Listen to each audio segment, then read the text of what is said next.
السلام عليكم ورحمة الله وبركاته. درس اليوم في تعلم اللغة الفرنسية هو أدوات الملكية Les déterminants possessifs. سنتعرف من خلال هذا الدرس على أدوات الملكية، تحديدها وطرق استعمالها الصحيحة. تعتبر أداة الملكية من محددات الاسم التي تحدد ملكية أو ارتباط مع شخص أو حيوان أو شيء. ولفهم عمل أدوات الملكية يجب النظر إلى جانب المالك وهو الذي يملك الشيء أو le possesseur من حيث الجنس أي المذكر والمؤنث، ومن حيث العدد أي المفرد أو الجمع.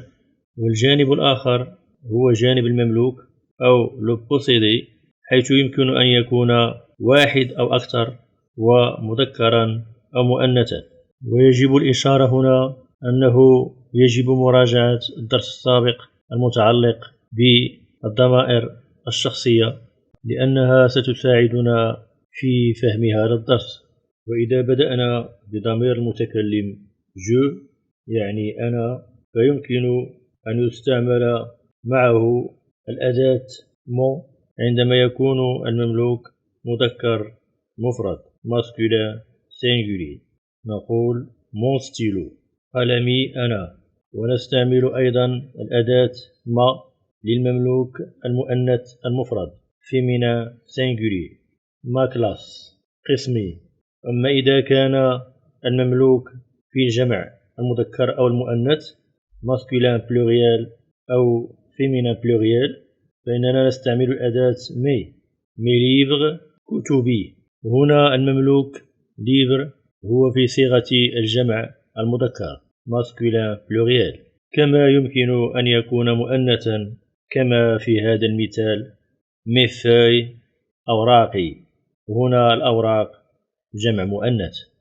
ومع ضمير المخاطب tu la deuxième personne du singulier نستعمل الأداة ton مع المذكر المفرد مثل ton frère أخوك أو أخوك.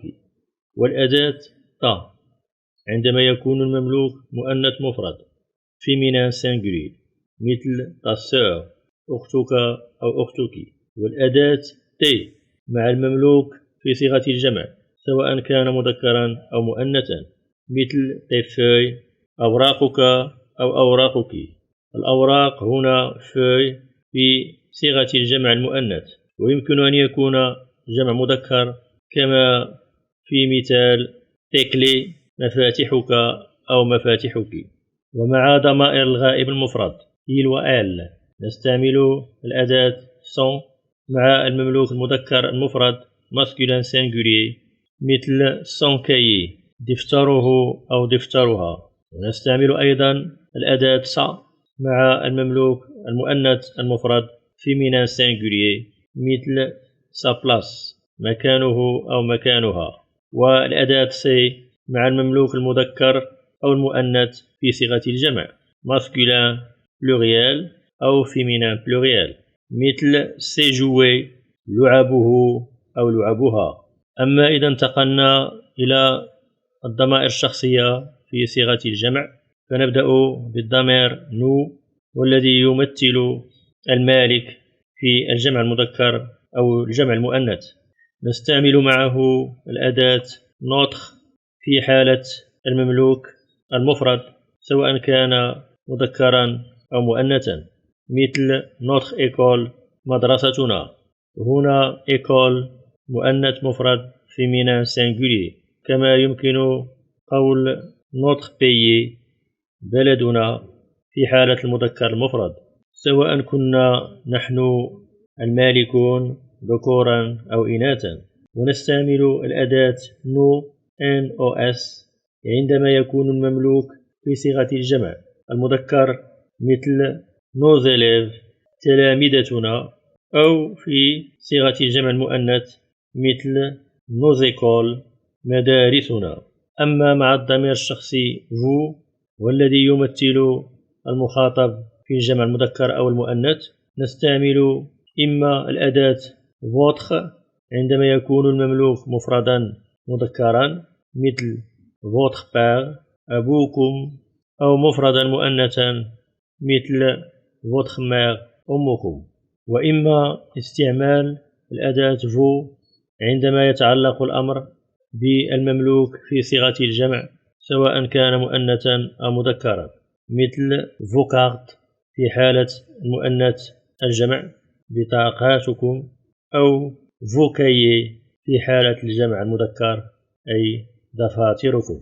وبالنسبة لضمائر الجمع الغائب il أو elle la troisième personne du pluriel نستعمل إما الأداة leur عندما يكون المملوك مفردا سواء كان مذكرا أو مؤنثا، مثل leur ville مدينتهم أو مدينتهن في حالة المؤنث المفرد، أو leur village قريتهم أو قريتهن في حالة المملوك المذكر المفرد masculin singulier. وإما استعمال أداة leur مع إضافة s للجمع مع المملوك في صيغة الجمع مذكرا كان أو مؤنثا، مثل leur ami أصدقاؤهم أو أصدقاؤهن في حالة المملوك المذكر الجمع masculin pluriel، و leur ami صديقاتهم أو صديقاتهن في حالة المملوك الجمع المؤنث féminin pluriel. وتوجد حالة استثناء في هذه القاعدة عندما يكون المملوك مؤنثا ولكن يبتدئ بحرف صوتي أو حرف اش صامت، حيث تستبدل الأدوات ما طاس بالأدوات mon ton son كما سنرى في هذه الأمثلة الثلاث. المثال الأول il raconte son histoire تحكي قصتها. هنا المملوك histoire قصة هو اسم مؤنث féminin ولكن يبتدئ بحرف اش صامت، ولهذا بدل استعمال الأداة sa كما رأينا في القاعدة نستبدلها بأداة son التي تخص المملوك المذكر، ونقول il raconte son histoire ولا نقول sa histoire. وفي المثال الثاني je dessine mon école أرسم مدرستي. هنا المملوك école اسم مؤنث non féminin يبتدئ بحرف صوتي e accent، ولذا وجب تبديل الأداة ما للمؤنث بأداة mon للمذكر، وهذه بطبيعة الحال حالة استثناء، ونقول je dessine mon école ولا نقول je dessine ma école. وفي المثال الثالث j'ai rencontré ton ami التقيت بصديقتك أو صديقتك. هنا الاسم ami صديقة يبتدئ بحرف صوتي a، وهذا ما استوجب تبديل الأداة تا التي تخص المملوك المؤنث بالأداة ton التي تخص المملوك المذكر، وذلك لأن المملوك هنا يبتدئ بحرف صوتي، حيث نقول j'ai rencontré ton ami ولا نقول j'ai rencontré ta amie. وللتمييز بين الأداة leur المفردة والأداة leur في صيغة الجمع leur مع s يجب النظر إلى عدد المملوك، فإذا كان المملوك مفردا يعني masculin singulier أو féminin singulier كما في هذا المثال les enfants aident leur maman الأطفال يساعدون أمهم. هنا leur أتت مفردة يعني بدون الحرف s لأن المملوك مؤنث مفرد. أما إذا كان المملوك بصيغة الجمع سواء كان مذكرا أو مؤنثا فنستعمل الأداة leur في صيغة الجمع يعني بإضافة الحرف s كما في هذا المثال les enfants rangent leurs jouets الأطفال يرتبون لعبهم، فنستعمل الأداة leur في صيغة الجمع. وللمزيد من الفهم نقوم ببعض الأنشطة. النشاط الأول السؤال يقول اكتب أداة الملكية المناسبة. في الجملة الأولى je ne trouve pas téléphone لا أجد هاتف.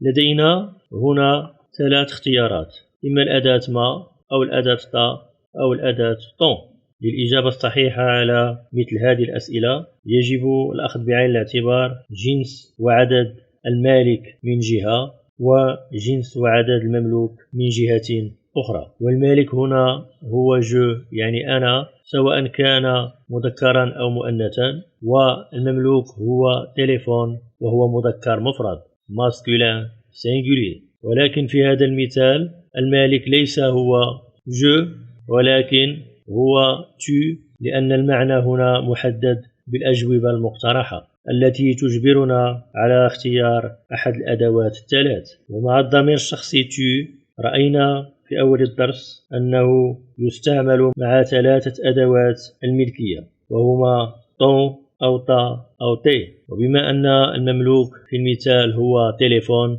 masculin singulier مذكر مفرد، فيجب استعمال الأداة ton، فنقول je ne trouve pas ton téléphone. ويمكن القول je ne trouve pas mon téléphone للكلام عن هاتفي أنا، ولكن هنا في هذا النشاط لا يمكننا قول ذلك. وفي الجملة الثانية travail est difficile، العمل صعب. هنا لدينا ثلاث اختيارات، إما سي أو سون أو مي. هنا المملوك هو travail مذكر مفرد masculin singulier، ولهذا فيجب استبعاد الأداتين مي وسي لأنهما يخصان المملوك في صيغة الجمع. إذا نستعمل الأداة son ونقول son travail est difficile، عمله أو عملها صعب. وفي الجملة الثالثة histoire est très drôle، قصة مضحكة جدا. يمكن الاختيار بين ثلاث أدوات sa ma son. المملوك هنا histoire في صيغة المؤنث المفرد féminin singulier ويبتدئ بحرف H صامت. إذن هنا سنستعمل قاعدة الاستثناء التي ذكرنا قبل قليل، التي تستبعد الأداتان ما وصا، لأنه لا يمكن استعمالهما مع الاسم الذي يبتدئ بحرف H صامت. والأداة المستعملة إذن هي son. نقول son histoire est très drôle، قصته أو قصتها مضحكة جدا. وفي الجملة الرابعة nous devons écouter parents، يجب الاستماع الآباء. هنا المالك هو الضمير الشخصي nous المتكلم الجمع، والمملوك هو parents في صيغة الجمع المذكر. ولدينا ثلاث اختيارات son sa no. وبما أن المملوك في صيغة الجمع فإذا يجب استبعاد الأداتان son وsa، والأداة الصحيحة هي no. نقول nous devons écouter nos parents، يجب الاستماع إلى الوالدين. وفي الجملة الأخيرة amis sont très sympas، أصدقاء لطفاء. هنا أدوات الاختيار هي sa أو mon أو leur. إذن هنا لا ندري أصدقاء من، ولكن المملوك amis أصدقاء في صيغة الجمع. إذن يجب استبعاد أدوات المفرد sa ومو لأنهما يستعملان قبل الاسم المفرد. إذن الأداة الصحيحة هي leur في صيغة الجمع، لأن المملوك في صيغة الجمع أيضا. نقول leurs amis sont très sympas، أصدقاؤهم أو أصدقاؤهن لطفاء. وفي النشاط الثاني السؤال يقول أتمم بأدوات الملكية son sa أو سي. وسنرى في هذا النشاط أنه قد حسم في الضمير الشخصي الذي يناسب المالك، فهو إما il أو elle، يعني الضمير الشخصي في صيغة الغائب المفرد. وفي الجملة الأولى la sœur de Nada، أخت ندى c'est sœur. سنحاول هنا معرفة ماذا تعني la sœur de Nada، أخت ندى. هل سنقول c'est son sœur أو c'est sa sœur أو c'est ses sœurs؟ المملوك هنا sœur هو أخت اسم مؤنث مفرد féminin singulier لا يبتدئ بحرف صوتي أو حرف H الصامت. إذن نستعمل الأداة sa. نقول la sœur de Nada c'est sa sœur، أخت ندى يعني أختها. وفي الجملة الثانية les fleurs de maman ce sont fleurs. المملوك هنا الورود fleurs جمع مؤنث féminin pluriel. إذن بما أن المملوك هنا في صيغة الجمع فلا يمكن استعمال الصيغ الخاصة بالمفرد. إذن الجواب الصحيح هو les fleurs de maman ce sont ses fleurs، ورود أمي يعني ورودها. وفي الجملة الثالثة le chat de Amal c'est chat، قطة أمال. ماذا تعني هنا؟ القطة هي المملوكة وهي مذكر في اللغة الفرنسية، chat masculin singulier مذكر مفرد. إذن بما أن المملوك هنا مذكر مفرد فلا يجب استعمال سا التي تخص المؤنث، ولا يجب استعمال سي التي تخص الجمع، ولكن يجب استعمال سون. نقول le chat de Amal c'est son chat. قطة أمال هي قطتها. وفي الجملة الرابعة la cuisine de Amina c'est cuisine. مطبخ أمينة ماذا سنقول له؟ هنا المملوك cuisine مؤنث مفرد، لا يبتدئ بحرف صوتي ولا يبتدئ بحرف اش الصامت، لذا وجب علينا استعمال الأداة سا. نقول la cuisine de Amina c'est sa cuisine. مطبخ أمينة هو مطبخها. وفي الجملة الأخيرة لدينا les livres de Karim ce sont livres. كتب كريم ماذا نقول لهم هنا؟ المملوك في صيغة الجمع، إذن لا نستعمل صيغ المفرد sont وسا، ولكن نستعمل صيغة الجمع سي. نقول les livres de Karim ce sont ses livres. كتب كريم هم كتبه. دمتم بخير وإلى درس جديد إن شاء الله.